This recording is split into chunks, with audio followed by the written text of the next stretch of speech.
Olá, meus amados do Facebook e também do YouTube, porque nós estamos juntos e misturados. Chegou o momento mais maravilhoso em que eu tiro este momento para compartilhar com você alguns assuntos, alguns raciocínios, né? E hoje, meus amados, eu quero compartilhar com você e assim também já vou lhe pedir para você compartilhar com outras pessoas das suas redes sociais, né, este raciocínio, e também peço que você acompanhe até o final desse vídeo, porque no final vai ter mais uma denúncia de mais um hino da harpa chamada cristã. Eu já vou adiantando o número do hino, não sei se você pode ter uma harpa cristã aí, né? O número do hino é o hino de 129, que nós vamos denunciar hoje, né? O hino é de 129 e o título do hino é A Fonte Salvadora. Então é esse o hino que nós vamos denunciar e é esse o título do hino. Mas antes eu quero chamar para vocês, meus amados, é uma coisa que está aqui na garganta. Quero compartilhar com vocês este raciocínio, este assunto aqui, né? Que eu tive que ouvir nas redes sociais desse camarada, desse pastor, um pastor muito renomado, né? Eu vou começar, eu quero ser rápido, né? E no final, inclusive, eu quero ler a parte da Bíblia daquele leu, porque eu quero levar você no entendimento da parte da Bíblia que ele leu, né? Meus amados, não é de meu feitio falar de nome de pessoas, né? Nos erros que eu vejo, né? Nome de pessoas, nos erros que eu vejo nas redes sociais. Então não é do meu feitio falar, veja, você tem visto que eu tenho falado dos erros das pessoas, mas eu não costumo falar o nome pessoal da pessoa. Mas hoje está impossível de eu não falar o nome desse chamado pastor, que não é um pastor. O pastor só se for com X, né? Mas nesse caso se faz necessário.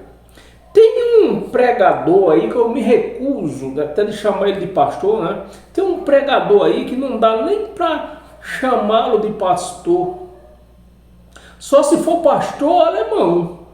Aí dá para chamar ele de pastor alemão, porque ele não pode ser pastor, né? Inclusive pastor só tem um, é Cristo. Cristo é o nosso pastor, é o pastor da igreja, é Cristo. Bem, mas meus amados, o que esse cara se exibe, meus amados, quando ele está pregando nessas redes sociais, né, nos vídeos que eles fazem, o que esse cara se exibe numa pregação só. Um macaco não pula durante um ano, porque esse cara é exibido.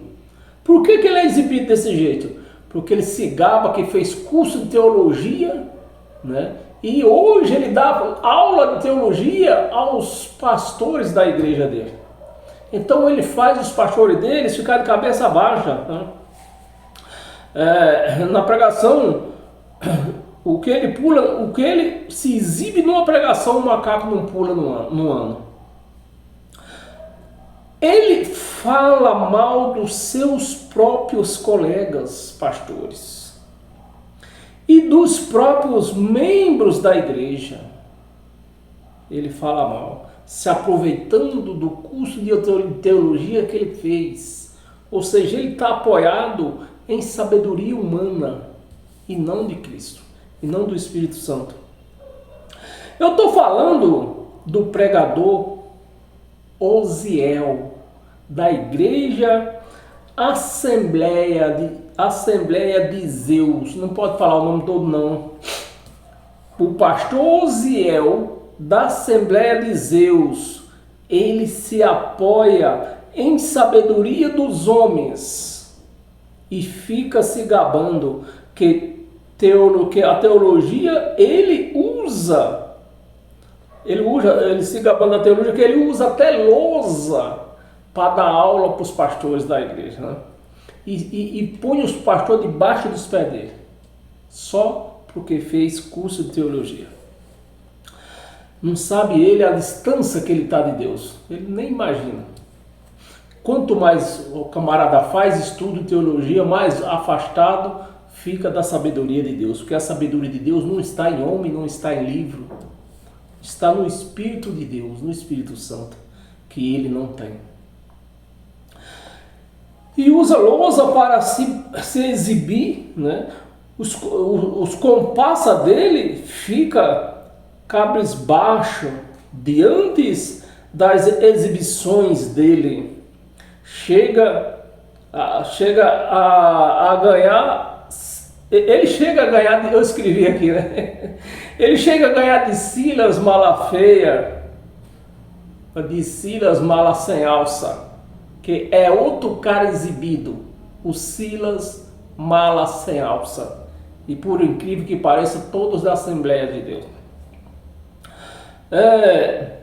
Meus amados, o cara estuda anos e anos e não sabe o que é uma palavra local ou uma palavra transcendental. Ele não sabe.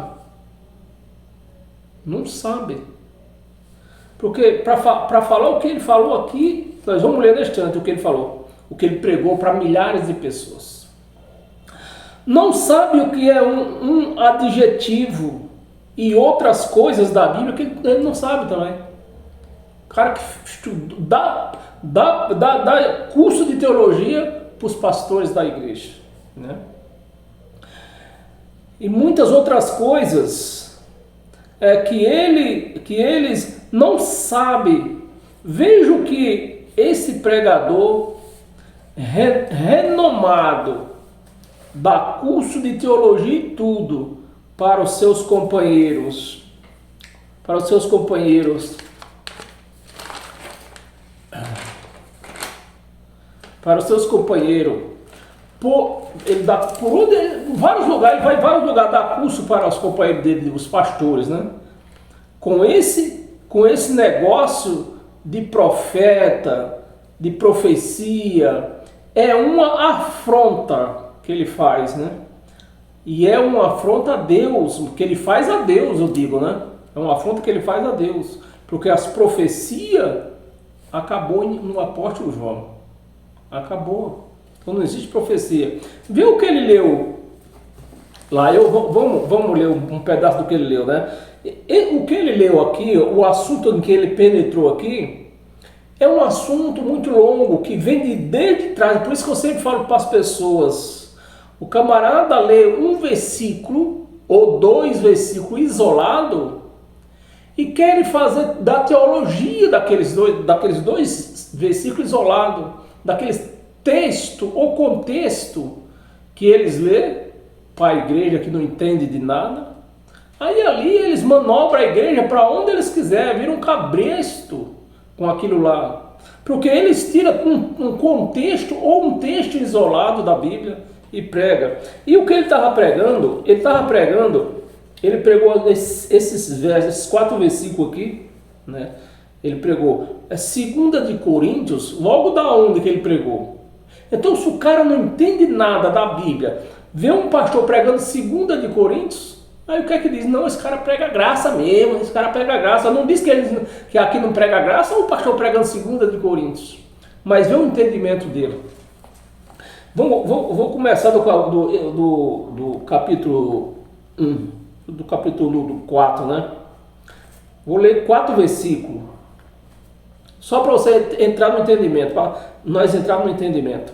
Pelo que tenho, isso aqui isso aqui era um sermão de Paulo, estava dando lá na Macedônia para o povo, para os coríntios, né, lá de Macedônia. Então, esse sermão vem de muito atrás, vem desde lá do capítulo 2. Porque, meus amados, isso aqui, 2 de Coríntios, é uma carta. É uma carta que Paulo escreveu aos coríntios, né? E carta é carta, não tem capítulo, não tem versículo. Até tem um nome do cara que inventou esse negócio de capítulo, esse negócio de versículo. Agora não me lembro. No dia que eu me lembrar, eu volto a falar com você o nome desse cara que inventou isso, né? Mas na Bíblia original, tanto inclusive as cartas de Paulo, não tem esse negócio de capítulo nem versículo. Isso aqui é uma carta inteira. E Paulo está aqui dando um sermão, escrevendo um sermão aos Coríntios, está lá desde o capítulo 2, que ele vem com esse sermão. Ele não muda de assunto, não mudou de assunto. E o assunto é Moisés. Vamos ler, para você entender agora. Eu já falei de que é o assunto, é Moisés, né? Pelo que tenho este ministério, Paulo falando, né? Pelo que tendo este ministério, segundo a misericórdia que nos foi feita, não desfalecemos, pelo contrário, rejeitamos as coisas por vergonhosa, as coisas que por vergonhosa se oculta. Então o que é que eu entendo aqui? O que é que se oculta? Quando a pessoa oculta o evangelho de Cristo como ele é, então isso para mim eu acho uma vergonha. Um pastor do gabarito desse Osiel, da Igreja Assembleia de Deus, escondendo, sonegando a verdade, ocultando a verdade do evangelho de Cristo. Então, o camarada prega a igreja sem saber do nada, nem percebe que ele mesmo está ocultando a verdade, né? Vamos continuar. Vergonhas se ocultam, não andando com astúcia, nem adulterando. Quando uma pessoa não lê o evangelho de Cristo como ele está adulterando a palavra, está ocultando e adulterando. E é o que ele faz. Adulterando a palavra de Deus. Antes nos recomendamos a consciência de todo homem na presença de Deus pela manifestação da verdade. Versículo 3. Mas se o nosso evangelho, eu grifei esses dois versículos que ele leu, né? Mas se o nosso evangelho está encoberto, é para os que se perdem que está encoberto. Aí nesse versículo que está encoberto é para os que se perdem, eles incluem quem? Os católicos. Os católicos. E para eles, para as igrejas evangélicas, os católicos estão perdidos. E esse é o entendimento dos pastores, inclusive desse que faz teologia. Mas de quem Paulo está falando aqui? De Pedro, de Tiago e de João. E de quem mais? Moisés. É só você começar a ler lá desde o capítulo 2. Vem lendo, que você vai ver quem é. Paulo lá. Que até nós já passamos até pela frase que diz que nós não somos que nem Moisés. Só para você ver que o assunto está falando de Moisés. Aí vamos aqui. O evangelho está encoberto. Versículo 4, e é exatamente nesse versículo 4 que ele me envergonhou, né?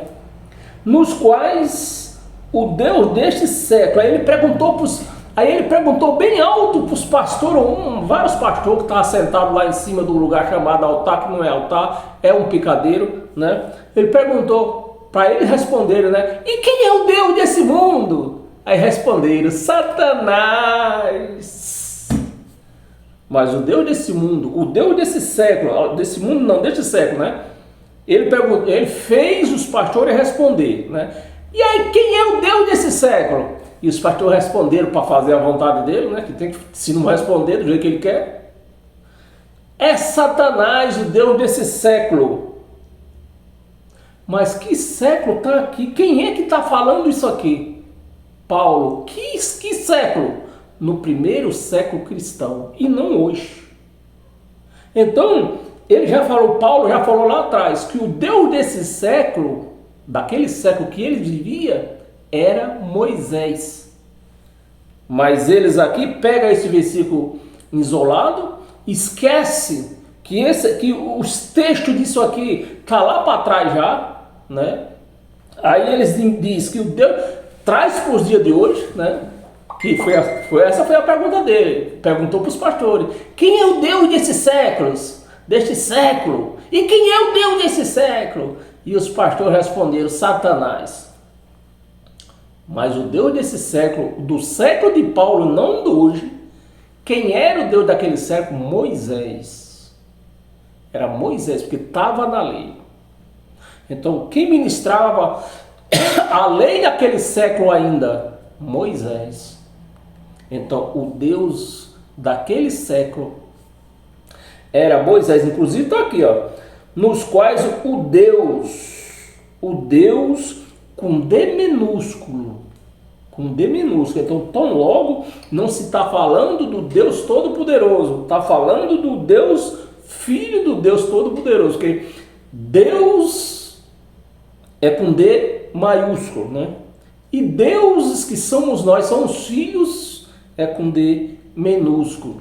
Então esse Deus com D minúsculo aqui, quem era? Ele fez os pastores responder que era Satanás, mas esse Deus aqui é Moisés. Era Moisés, o Deus daquela aliança, daquele ministério, da lei. Aí o homem pega para milhares e milhares de pessoas, levando a igreja toda errada, entendendo o evangelho de Cristo errado. Aqui está escrito aqui, se eu ler o versículo 4, não terminou.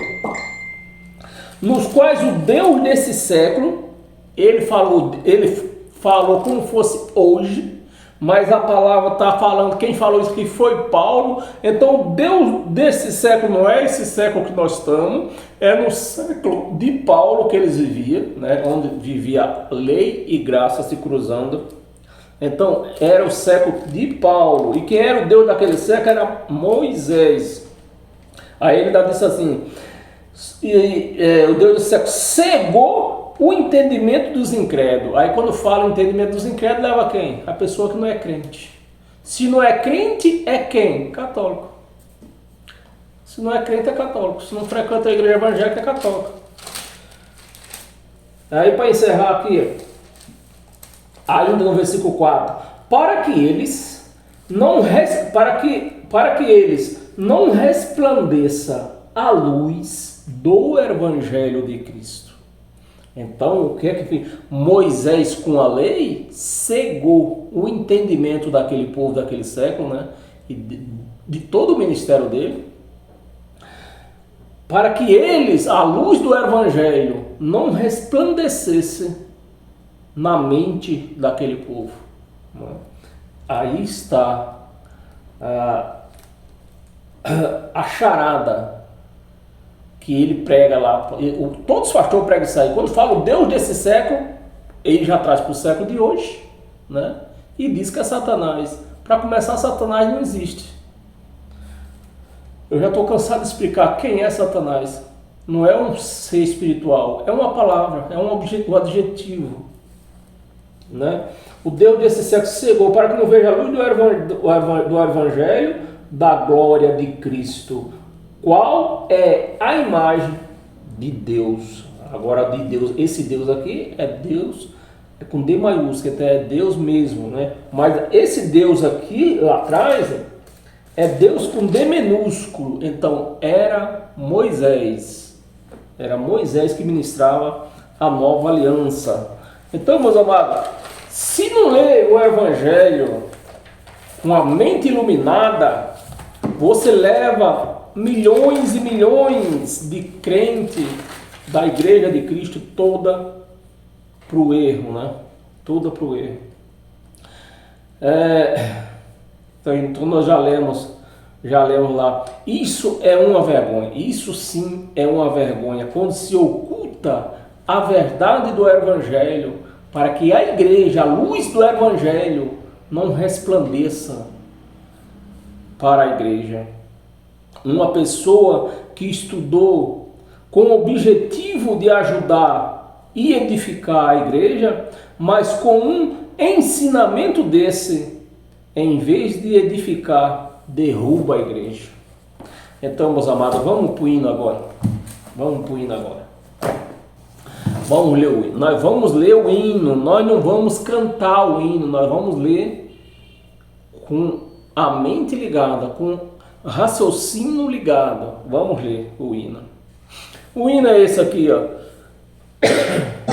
Nós acharás do Senhor. Depressa vem, o sol está tirando as. Então, meus amados, quando você vai cantar com acompanhamento musical, instrumental, então nós desligamos do raciocínio. O raciocínio não consegue raciocinar aquela letra. Aí entra só as emoções. Não estou contra a parte instrumental, mas sim a letra errada. A letra errada. O nome do hino, o título do hino é A Fonte Salvadora.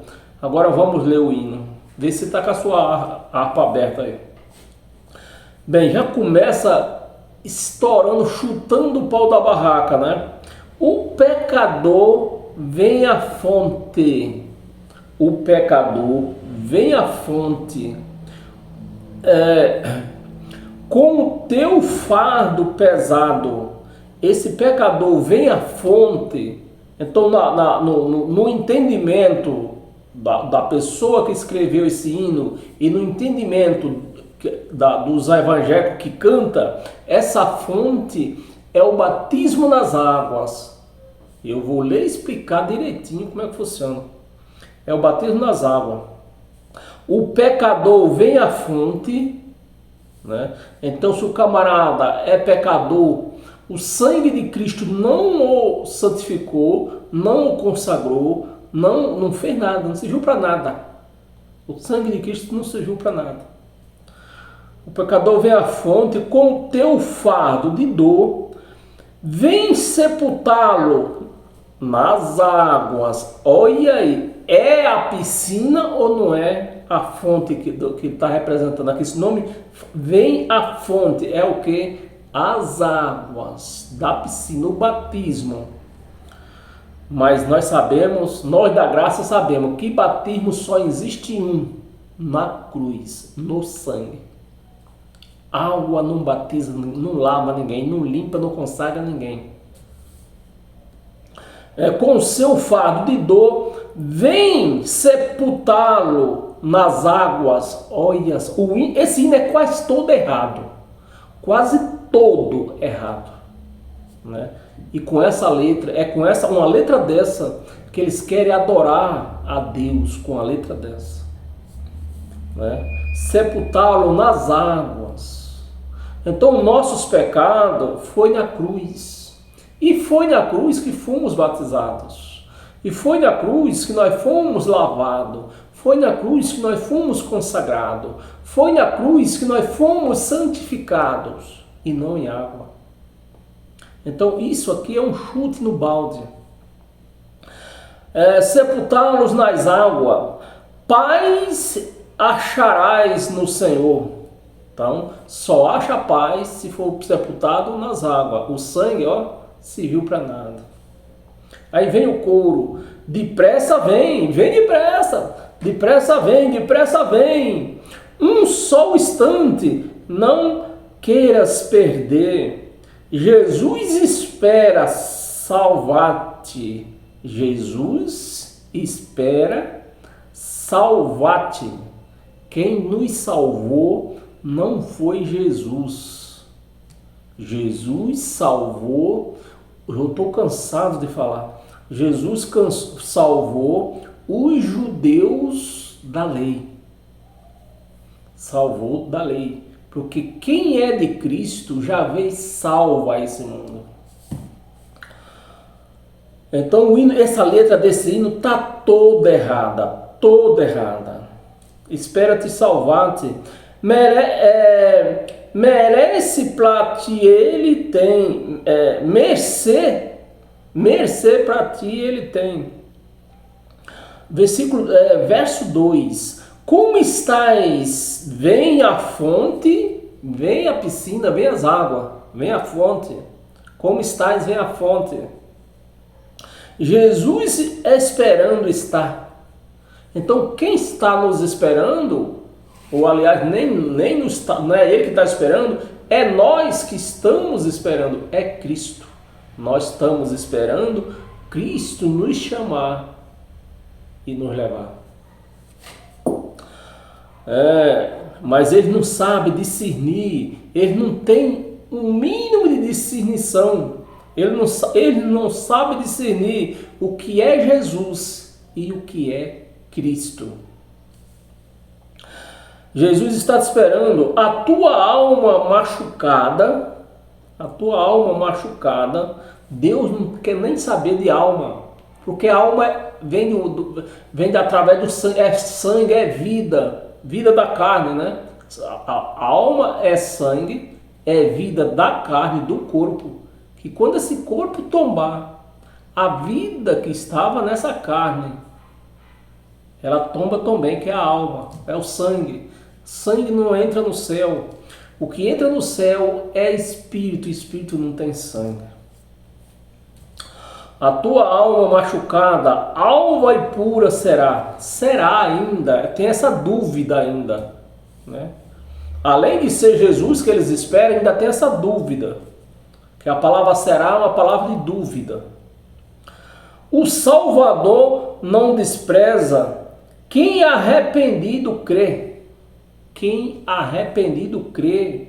Lá no Evangelho está dizendo para nós deixar, que nós teríamos que deixar esse negócio de arrependimento. Por quê? Porque nós não temos pecado. Os nossos pecados já foi na cruz. Então não tem mais do que se arrepender. A vida eterna esperando de suas mãos receber. Aí vem o verso 4.